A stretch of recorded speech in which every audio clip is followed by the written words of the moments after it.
been planning my Happy Camper series now for a month and a half, like a month and a half. And I am currently writing session 3, I think, for season 2 of Happy Camper.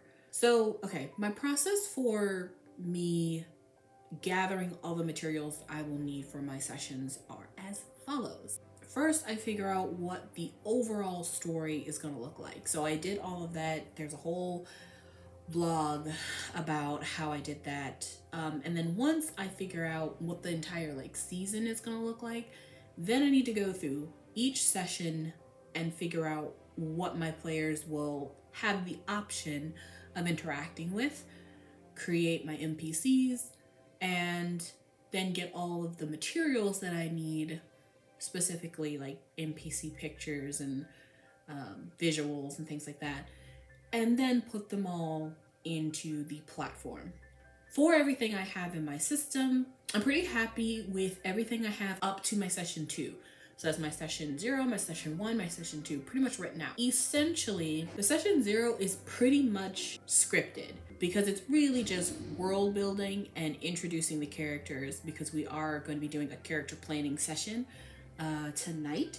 And then we'll be doing a session 0 with all characters ready to come. We're just doing finalizations and we're introducing them to the world. We're letting them get, settled. Hopefully building some connections with one another and NPCs in the world, etc., etc.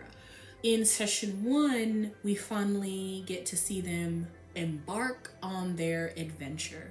So it should be a fun time, a few little easy things kind of thrown at them that will just kind of get them in the adventuring spirit. But again, fairly scripted, but a little less scripted than the session 0. And then in the session 2 is when we're finally getting into some of the meat. So they're still doing a lot of exploration, they're still doing a lot of connection, they're still doing a lot of lore building, but it is even less scripted. Specific portions are going to be scripted because I need them to go to certain places and explore certain places, and I need them to actually, get started on the main point of the adventure. But I have large chunks in my writing that just say free flow, which means I will just make it up on the spot. I will figure out based on what they're doing what I want to do in response. And then after session 2, pretty much the whole second half of session 2 is basically just says free flow with maybe some points of I kind of need them to learn about this, and we'll see where they go from there. Session 3 is going to be pretty much just probably the opening, the recap, the opening, and then I'll have points of interest that will be options for them to explore, people they can meet, things like that, but it won't really be written out. So really only the first couple of sessions where they're really getting ingrained will be written. The only other sessions that will be written, have a lot more written than it will have free flow, is probably going to be the last 2 sessions. For Happy Camper, there aren't many antagonists. The one antagonist really is the main villain of the entire arc. And then there are minions, or the people that are really doing their dirty work. And then those are kind of your enemies throughout the sessions.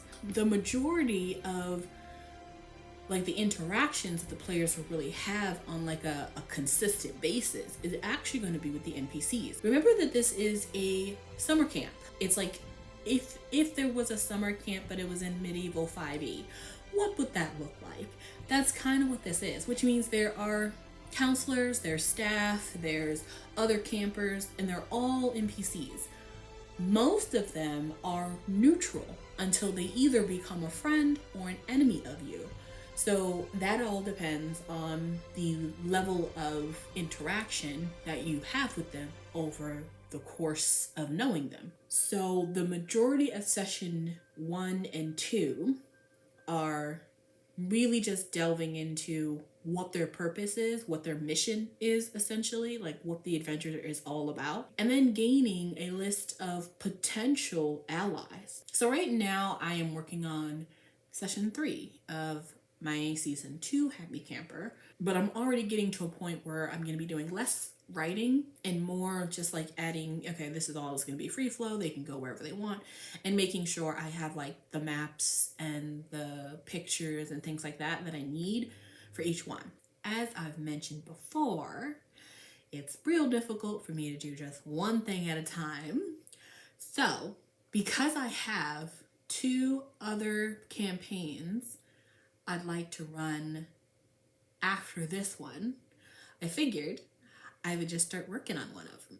And that one is going to be my homebrew, also in 5e, called Divinity Ward. Let's talk about that. So Divinity Ward is actually is this the first one?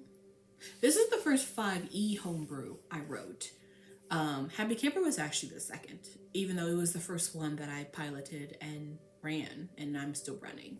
I actually started doing Divinity Ward because I wanted a short campaign. Again, I like short campaigns, and when I say short campaign, I mean like 8 sessions. So I explained Divinity Ward as a short campaign that takes place in the inner plane, where nature's chaos has ruled for like 200 years or something like that, so that they haven't gotten any visitors from outside their own world in 200 years. So I wanted to ask the question, number 1, what would that even look like? Like, what would the history and the people and the culture be for the place that has been isolated that long? What would it take for them to open their doors again? Because clearly they closed it for a reason, so there must be a reason for that. But then there's also a reason for them opening again. And what would be the interaction between an outside world that had not had access to this place for 200 years being able to come fairly freely? Like the way that I kind of set up migration here is, you know, you kind of can just pack up your bags and get on a boat and they'll let you in.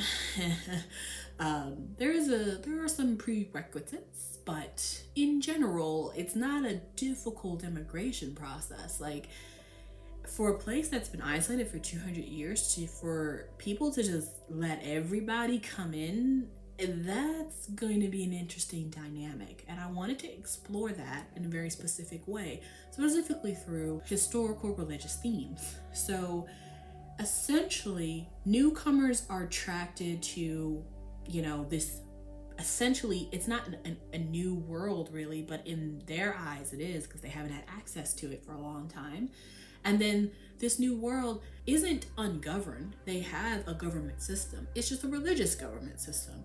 And so I really wanted to play around with, you know, what a place's history would look like, how their culture would have evolved, how other people would see them when they come to a highly isolated place that is, you know, under such a very powerful religious order that is also the government. And I want to use all of that information to create a game. I know this is a bit more of a chatty video, but this is basically an update video because I am going to be starting to work on a different project while I simultaneously finish up writing Happy Camper Season 2. And then after I'm finished with Divinity's Ward and that's ready to go, I'm going to be running that starting in February. And then after Divinity's Ward, I will be starting a brand new campaign and game. I'm going to be leaving 5e, and I'm actually going to be working on, I think maybe 2 games, I'm hoping. A Call of Cthulhu homebrew and a Promethean the Created game. So super excited to get to those as well. And then in the summer, I have all types of plans for the summer. The summer is when I have like the majority of my time available to do stuff. So once the summer hits, it's gonna be kind of wild for me. Hopefully I'll be doing a lot of projects, but for now, I'm just gonna be working on these 2 and I will keep you guys updated. So as always, thank you so much for watching and I'll see you next time.